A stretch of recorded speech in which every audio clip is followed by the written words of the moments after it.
আজকে গণ অধিকার পরিষদের আলোচনায় সেই বিকাল 3:30টা থেকে বিভিন্ন রাজনৈতিক দলের নেতৃবৃন্দ যারা বক্তব্য রেখেছেন সবার প্রতি কৃতজ্ঞতা। এখনো আছেন আমাদের ছাত্র বন্ধু হিসেবে খ্যাত জগন্নাথ বিশ্ববিদ্যালয়ের ইংরেজি বিভাগের শিক্ষক নাসির স্যার। আপনারা বিভিন্ন আন্দোলন দেখেছেন, বিশেষ করে সবচেয়ে স্যারের একটা ছবি ভাইরাল হয়েছিল 2018 সালে, যখন এই ছাত্রদের আগলে রাখার জন্য নিজের পিঠ বেঁধে গুলিবিদ্ধ হয়েছিলেন। সেই থেকে প্রত্যেকটি আন্দোলন সংগ্রামে আমরা তাকে পেয়েছি এবং আরো যারা বক্তব্য রেখেছেন ছাত্র নেতৃবৃন্দ সবাইকে শুভেচ্ছা। এবং সর্বশেষ আমাদের মাঝে এসেছেন, আমাদেরকে সবসময় ইন্সপায়ার করেন আমাদের মাননীয় স্বরাষ্ট্রমন্ত্রী জনাব সালাউদ্দিন আহমেদ।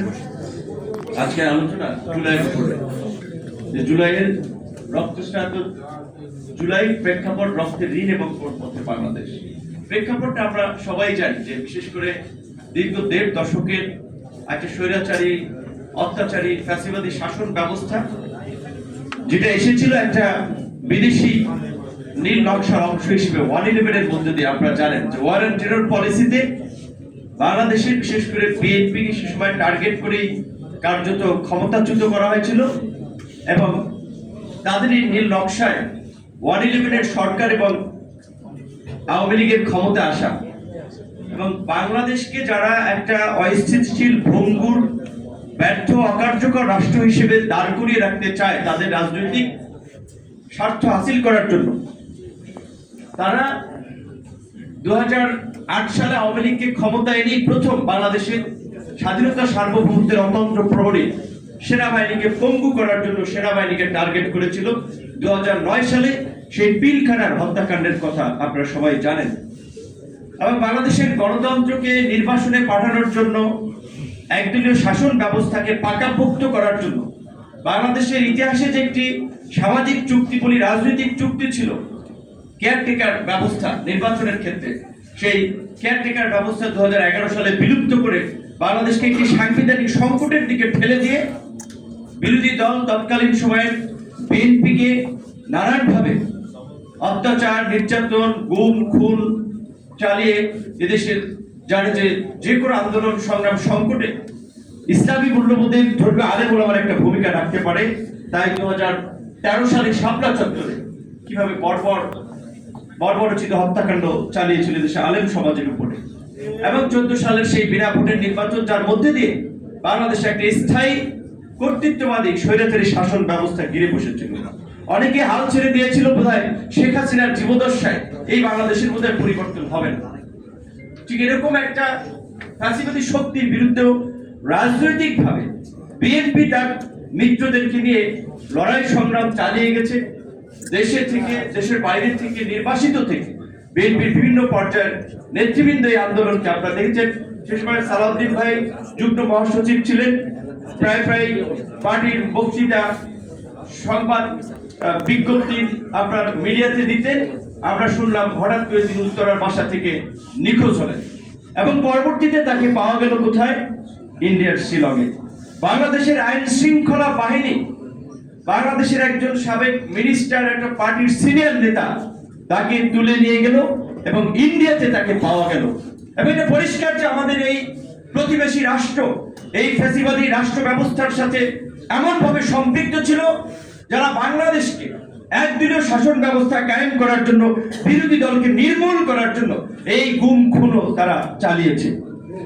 এরই মধ্যে 2018 সালের সে ঐতিহাসিক কোটা সংস্কার আন্দোলন, যে আন্দোলনের মধ্যে দিয়ে মূলত আমরা অনুপ্রাণিত হয়েছিলাম যে আমরা ছাত্ররা আমরা তরুণরা যদি ডাক দেই এদেশের মানুষকে নিয়ে আমরা ফ্যাসিবাদের পতন ঘটাতে পারব। এবং সেই সময় আপনারা দেখেছিলেন যে আমাদের সেই ছাত্র আন্দোলনকে কি নির্মম নিষ্ঠুর ভাবে দমন পীড়ন করা হয়েছিল। হসপিটাল থেকে মধ্যরাতে বের করে দেওয়া হয়েছিল।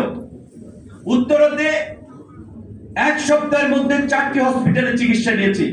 জালাল ঢাকা ইউনিভার্সিটির ছাত্র, চকরিয়া বাড়ি জালাল আছে। জাফরুল্লাহ চৌধুরী এবং জালাল চিকিৎসা সেবা নিশ্চিত করার জন্য কাজ করেছে এবং বিএনপি ম্যাডামের অ্যাডভাইজার ছিলেন ফরহাদ আলীম ডোনার ভাই। সে সময় আমি ধন্যবাদ জানাই আজকের মাননীয় প্রধানমন্ত্রী তারেক রহমান র্যাবের নেতাদেরকে বলেছিলেন যে ওর চিকিৎসা ওকে হেল্প করেন, তারা সব ধরনের চিকিৎসা হেল্প করেছিল। যেমনি ভাবে এইবারের এই আন্দোলনেও যখন 12ই জুলাই যুগপৎ আন্দোলনের বৈঠকে মহাসচিব এবং আমির খসরু মাহমুদ চৌধুরী ছিলেন, তাদের সাথে আমরা শেয়ার করি যে এই ছাত্র আন্দোলনে শেখ হাসিনা তার চিরাচরিত রূপের বহিঃপ্রকাশ ঘটাবে। এইখানে ছাত্র, শিক্ষক, অভিভাবক সকলকে সম্পৃক্ত করে এই আন্দোলনকে গণ আন্দোলনের রূপ দান করতে হবে। স্বাভাবিকভাবেই বিএনপির ভারপ্রাপ্ত চেয়ারম্যান, এখন আমাদের মাননীয় প্রধানমন্ত্রী, বর্তমান চেয়ারম্যান জনাব তারেক রহমান দেশের বাইরে ছিলেন, তারা বলেছিলেন তোমাদের এই কথা আমরা আমাদের পার্টির চেয়ারম্যানের সাথে আলাপ করব। এবং আমাকে একজন বলেছিলেন যে তোমরা এটা সালাউদ্দিন ভাইয়ের সাথে আলাপ করতে পারো। তখন আমি রাশেদ, আমাদের সাধারণ সম্পাদক সালাউদ্দিন ভাইয়ের সাথে আলাপ করে যখন এই শেখ হাসিনা, আপনাদের মনে আছে, চীন থেকে ফিরে এসে 14ই জুলাই যখন সংবাদ সম্মেলনে রাজাকারের নাতিপুতিরা চাকরি পাবে, অন্যরা চাকরি পাবে না এটা বলে যখন শিক্ষার্থীদেরকে তুচ্ছ তাচ্ছিল্য করে গালি দিয়েছিল, রাতে যখন বিদ্যুৎ বন্ধের পরও শিক্ষার্থীরা স্লোগান দিয়েছিল তুমি কি আমি কি, রাজাকার রাজাকার, ঠিক সেই সময় রাতে আমরা সালাউদ্দিন ভাইকে কথা বলি যে আপনি ছাত্র দলের সভাপতি, সেক্রেটারিকে এবং অন্যদেরকেও প্রস্তুত থাকতে পারে, আজকে ছাত্রদের আক্রমণ হতে পারে, তারা যেন ছাত্রদের পাশে দাঁড়ায়, ছাত্র যেন আক্রান্ত না হয়। তিনি সাথে সাথে কিন্তু নাসির এবং রাকিবকে আমাদের সাথে গ্রুপ করে নির্দেশনা দিলেন যে নূর এবং রাশেদ যেভাবে বলে ওদের সাথে যোগাযোগ রেখে কাজ করো।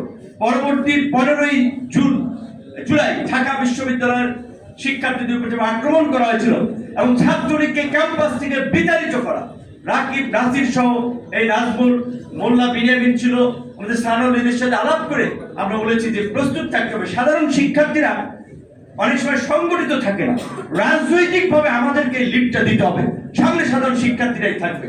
এইভাবে আমরা যখন আন্দোলন সংগ্রাম এবং 16 তারিখ আবু সাঈদের মৃত্যু, তখন আমরা সালাউদ্দিন ভাইয়ের সাথে আলাপ করি যে ভাই এইটার একটা কর্মসূচি দেওয়া দরকার, গায়েপাড়া জানা যায় এইটা। সালাউদ্দিন ভাই আমি যতদূর জানি এখানে পার্টিকে এদের কর্মসূচি ডিরেকশন দিয়েছিল। আবার একটা বক্তব্যকে কেন্দ্র করে আমাদের কাছে মনে হয়েছে ছাত্ররা, নাহিদ আসিফরা তখন বলছিল ভাই আপনারা যুগপৎ আন্দোলন করেন, বিএনপির সাথে কথা বলেন, তারা যেন তাদের ফুল ফোর্সটি আমাদের সাথে থাকে। তখন আবার তার সাথে আলাপ করেছি যে আপনাদের আরো একটু কর্মসূচি দিতে হবে। তখন এই গায়েবানা জানাজার পরে শুক্রবার 19শে জুলাই গণমিছিল কর্মসূচি যুগপৎ আন্দোলনকারী দলগুলো, আপনাদের মনে আছে, আমি কাকরাইল পর্যন্ত এসেছিলাম, ওইখানে বসে শুনি রিজভী ভাই প্রেস ক্লাব থেকে গ্রেফতার। আমাদের নেতৃবৃন্দ পল্টন থেকে ব্যানার নিয়ে এইদিকে আসার পথে টিয়ার শেল মেরে তাদেরকে হটিয়ে দিয়েছে এবং এইদিকে একবারে রণক্ষেত্রে। ওই দিন আমরা জাতীয় ঐক্য সমাবেশ, আচ্ছা, জাতীয় ঐক্য সমাবেশ ছিল, তো সেদিন সেই রিজভী ভাই গ্রেফতার, আমিও ওই দিন রাতে গ্রেফতার এবং গ্রেফতারের আগে আমাদের ছাত্র নেতৃবৃন্দ এবং বৃহস্পতিবার রাতেও সবাইকে ডাইরেক্ট করে মেসেজ করেছিলাম যে দুপুরের খাবার খেয়ে পল্টনে আসবেন, জুমার নামাজ পল্টনে পড়বেন, সর্বাত্মক প্রস্তুতি নিয়ে আসবেন। এবং যখন এই কারফিউ শাটডাউন হয়ে যায় তখন ভেবেছি এখন আর কি করার আছে, এবং ডাইরেক্ট ফোনে যোগাযোগ করে রিস্ক নিতে হবে। মাঝখানে সালাউদ্দিন ভাইয়ের সাথে একবার কথা হলো, বলেছিলাম ভাই এখন কি কর্মসূচি দেওয়া যায়। ওই পরে বলছে তোমরা ক্যাম্পাস, এই আন্দোলনটা চালিয়ে যাওয়ার জন্য ক্যাম্পাস খুলে দেওয়া, ওয়াজুল কাদের পদত্যাগ চাও স্বরাষ্ট্রমন্ত্রী। এবার বলছিলাম যে কাজ করেন আপনি, আমরা তো টেনশনে প্রেশারিতে আপনি কি কি বলা যায় আপনি একটু লিখে দেন। তখন সালাউদ্দিন ভাই কতগুলো পয়েন্ট লিখে দিয়েছিল, তখন আমি আবার ওইটাকে 8টা পয়েন্টে কনভার্ট করে পরে 8 দফা ছাত্রদের কাছে পৌঁছে যাওয়ার জন্য আমি বলেছিলাম যে তোমরা তোমাদের মতো করে বাকিটা পরিবর্তন করে কর্মসূচি জারি রাখো।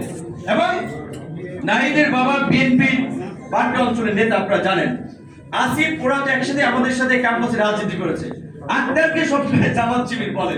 তোদেরকে বলেছি ভাই তোমরা সামনে বিএনপি জামাত হিসেবে চিহ্নিত, এই আন্দোলন যদি সাকসেস না হয় শেখ হাসিনা আমাদেরকে আর আস্ত রাখবে না। কিন্তু কাজে এখন সিদ্ধান্ত নাও তোমরা 1 দফার ঘোষণা দিবা না কি করবা। তারা একটা কথাই বলেছিল আপনারা যুগপৎ আন্দোলনের দলগুলোর সাথে আলাপ করেন, তারা যেন আমার সাথে থাকে। যুগপৎ আন্দোলনের দল সহ বিএনপি, জামাত, চরমোনাই, হেফাজতের নেতাদের সাথেও কথা বলা, এবং সালাউদ্দিন ভাই যেহেতু একটা পলিটিক্যাল লিয়াজ মেনটেন করে তাকে বলেছিলাম ভাই হুজুরদের সাথে আপনি কথা বলেন, তাদেরকেও নামাতে হবে, এবং তার কাজ সে করেছে পেছন থেকে। এই কথা আমি আর রাশেদ, তার সাথে আমাদের ইয়ং কিংবা আন্দোলনের ফিল্ড থেকে সরাসরি আমার এবং রাশেদের সাথে এই আলাপ আলোচনাগুলো হয়েছে। এটা তো মিডিয়ায় আমরা বলি নাই, আর কাউকে আমরা বলি নাই। তো এই সত্য, অনেক সত্যই অনেকেই জানে। এমনকি সালাউদ্দিন ভাই এখানে বুলুবাইয়ের মাধ্যমে, তারপরে নিজে একজন ছিল মিজান চিটাগং অঞ্চলের, তার মাধ্যমে বলছিলাম ছাত্রদের কিছু সাপোর্ট প্রয়োজন, 3বার কিছু ফিনান্সিয়াল সাপোর্টও প্রোভাইড করেছে। কাজে এই আন্দোলনের আমরা খুব অবাক হয়েছি এবং খুব নিজেকে আশ্চর্যান্বিত হয়ে লক্ষ্য করেছি যে আন্দোলনের পর এই ছাত্ররা কার নিয়ন্ত্রণে চলে গেল। আমাদের ছাত্র নেতৃবৃন্দ, তারা আমাদের ক্লোজ রাজনৈতিক সহযোগিতা আমরা জানি না, কিন্তু এইটুকু আমি আপনাদেরকে আমার অনুমান থেকে বলতে পারি, সালাউদ্দিন ভাইকে কথাটি জানিয়ে রাখতে, পার্সোনালি কখনো বলা হয় নাই।